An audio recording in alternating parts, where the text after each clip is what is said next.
maanso haddaad tahay ruux haldoora waryaa ina raagay yuusuf haddii ranku kaa qarsoomay reen aan jirin kuu dhawaaqay rajciye aadmiga ka joogtid haddana aad ruumanayso markaana rimaaganayso aan kugu dhaho furo rarkaaga rafiiq adigoon rabaasin adoon rarin geedigaaga adoon ruuxaanta raacin khiyaaliga aan run moodin riwaayadu kula fogaanin adoon ka rafacan agtayda intaad rawaxaad dareento raajicin rucle inaad ku duusho rakiban baal iyo budhaashad mariikh adigoon u raaran riyada ku agmarin raqooyin rumaan xagga sare ku roogin rikoorsamada u qaadan ku ridan heesaha rumaagsan la ruuxan kaligaa ramlaynin adoon tinta raama yeelin habluu kugu oran rastoole adoon igu dhihin rakaabso aniga iyo reegal weeye adoon la sinjaaran ruushan ka joog filosof la roorka markaa xiga waan riigan raxmaanka adoon jikaarin adoon rabbiga ku caasin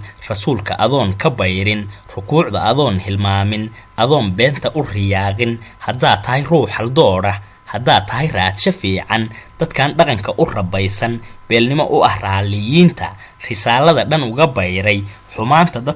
xumaanta dadkan u rigaysan samaanta ka rooka yeeshay dalkooda dadkan rigaaxay dadkan lurka raaxa mooday dadkan raran rays u haysta dadkan ceebta u raxleeya dadkan beesha u rafaadsan raasraaska dadkan u qaybsan ratibay rabshadiyo dagaalka colaada rukuman ku riiqmay rasaasta u rida wax reeban tolnimo hebel rubad u gooyay haween reemaha u qaada haddaad tahay roone dhaama intaad ribidhka iska siibto intaad ruqurta iska goyso rumayntaada wirdoori careernimada ka faadho haddaad rabto riindhis waadha adoon taageero raadin adoon rayrayn ka duulin adoon raawiga u jeelin intaad maanrogid ku raagto u raara caqligan ribaysan raadaarka ku eeg rab kaa fog hadduu kugu soo rujuuco rogaal celi garashadaa ruux dhibtaan rugahaaga taalla markeen ra'yi lagu daweeyo rajiyo dhali guul horseeda ruqaansoo noqo qof reeba talooyin ah raasumaalo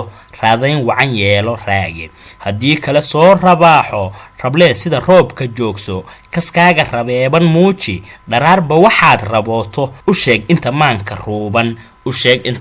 ruuban waa hadal hawraarintii Idris Axmed Waxjoog